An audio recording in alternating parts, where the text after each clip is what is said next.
If you guys are watching over in the crypto side, I just posted crypto wallets. I highly recommend if you guys have anything long term, you go and you get into my affiliate account.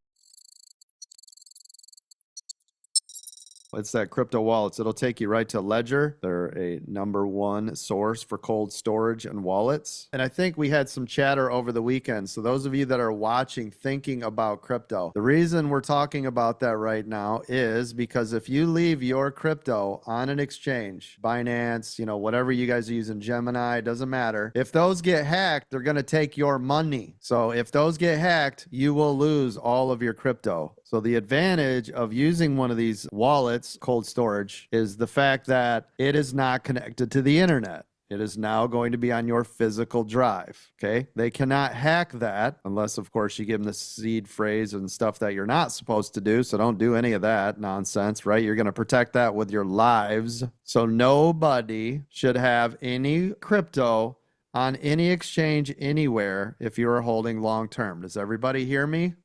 I cannot stress that enough. All you're doing is you're taking your information and you're putting it on the cold storage so people can't take it from you. That's all you're doing. It's like taking your money out of the bank. It would be like taking your $10 cash from your bank or credit union and putting it inside of your vault at home. So instead of leaving it at that bank where it can be robbed, you're just taking it to your house, which of course, and same thing. Now I want you guys to remember this. You lose your wallet, your physical device, right? Which, you lose your wallet, your USB thumb drive or storage device, whatever it's sitting on, you're out forever. It's gone forever. So if you lose this, you are toast.